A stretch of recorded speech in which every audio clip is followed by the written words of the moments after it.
Hello guys, welcome back to जुगलीवर्स। तो भाई कैंस 2026 का रेड कारपेट और उसके बाद जो इंटरनेट पर केओस मचा है, that is on the next level.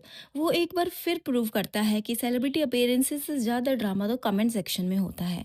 और इस बार सेंटर ऑफ डिस्कशन है ऐश्वर्या राय बच्चन।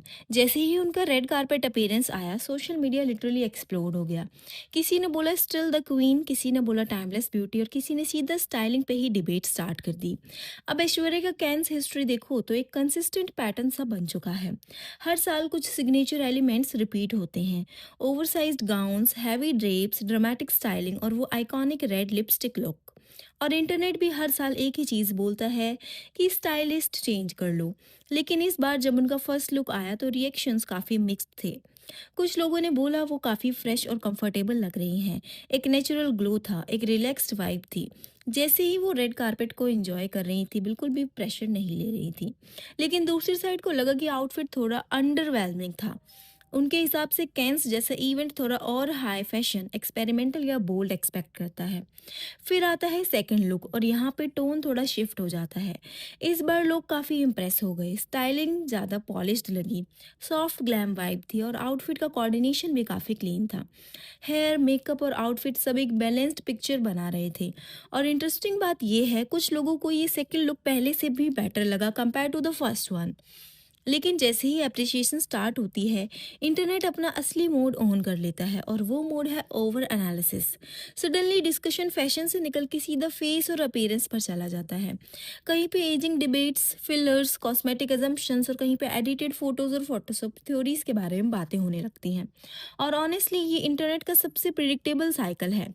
एक ग्रुप बोलता है कि नेचुरल एजिंग है, नॉर्मल है। वहीं कुछ लोग बोलते हैं कि नहीं, चेंजेस विजिबल हैं, वेट गेन हो गया है, बोटॉक्स कराए हैं, फिलर्स कराए हैं। और बीच में पूरा कंटेंट मशीन चल पड़ता है। फिर एक और चीज़ ऐड हो जाती है, comparison photos. Side by side images circulate होने लगती हैं जहां लोग हर डिटेल को डाइसेक्ट करने लगते हैं। फेस स्ट्रक्चर, लाइटिंग, एंगल सब कुछ एनालिसिस का सब्जेक्ट बन जाता है। कुछ लोग कहते हैं फोटोशॉप है, कुछ लोग कहते हैं कैमरा एंगल का डिफरेंस है और कुछ लोग इसको इंटेंशनल फ्रेमिंग बोल देते हैं। सच क्या है? Mostly speculation. अब यहाँ से डिस्कशन एक और सीरियस डायरेक्शन में चला जाता है, ब्यूटी स्टैंडर्ड्स। इंडस्ट्री में एक साइलेंट प्रेशर एग्जिस्ट करता है जहाँ एक्ट्रेसेस से एक्सपेक्ट किया जाता है कि वो हमेशा एक फिक्स्ड वे में दिखें, same weight, same face, same aura. लेकिन रियलिटी ये है कि एज के साथ चेंज होना नेचुरल है और उसको हर बार कंट्रोवर्सी बना देना ऑनेस्टली बहुत अनफेयर लगता है। इस बीच एक पॉजिटिव मूवमेंट भी वायरल होता है जहां ऐश्वर्या और उनकी डॉटर आराध्या को टुगेदर देखा गया। और सरप्राइजिंगली इस बार ऑडियंस को उनका simple no over glam look काफ़ी पसंद आया। लेकिन क्लीन, नेचुरल और एज अप्रोप्रिएट स्टाइलिंग ने भी लोगों को काफ़ी इम्प्रेस किया। अब आते हैं मेन कंट्रोवर्सी पे, आलिया वर्सेस ऐश्वर्या कंपैरिजन। ये डिबेट पहले से ही शिमर कर रहा था, बहुत ज़्यादा हाईलाइट हो रहा था। जब आलिया कैंस में लॉरेल को रिप्रेजेंट करने गई तो लोगों ने उनको काफ़ी ज़्यादा ट्रोल किया था कि ऐश्वर्या की जगह उन्होंने ले ली है। ये कंट्रोवर्सी कैंस ओपनिंग और ब्रांड रिप्रेजेंटेशन डिस्कशंस के बाद और ज़्यादा ब्लो अप हो गई है। एक साइड बोलती है कि ऐश्वर्या कैंस लेगेसी अनमैच्ड है, वो डिकेड से इंटरनेशनल रेड कारपेट का पार्ट रही हैं, तो उनका ऑरा एक एस्टैब्लिश्ड ग्लोबल आइकन जैसा है। दूसरी साइड आलिया को रिप्रेजेंट करती है एज मॉडर्न जनरेशन फेस, जिनका ग्लोबल पुश रिलेटिवली न्यू है बट फास्ट ग्रोइंग है। फिर एक वायरल मोमेंट आता है जहां ब्रांड रिलेटेड पोस्ट और कमेंट्स को लोग अलग अलग मीनिंग देने लगते हैं। कहीं लोग उसको शेड बोलते हैं, कहीं लोग ओवर थिंकिंग बोलते हैं।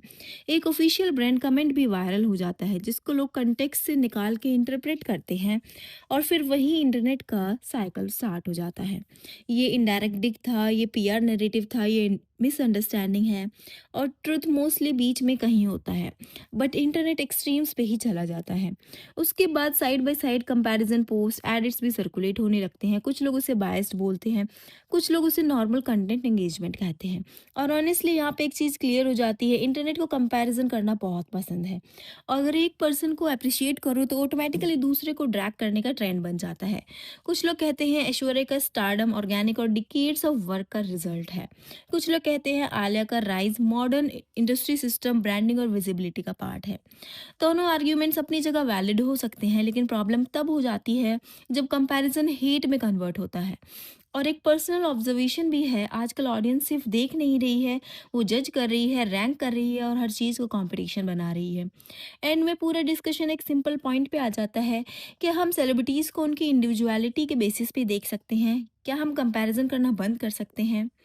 आप अपना ओपिनियन कमेंट्स में ज़रूर बताना। आपको वीडियो पसंद आया हो तो लाइक करना, चैनल को सब्सक्राइब करना बिल्कुल भी मत भूलना। मिलते हैं नेक्स्ट वीडियो में।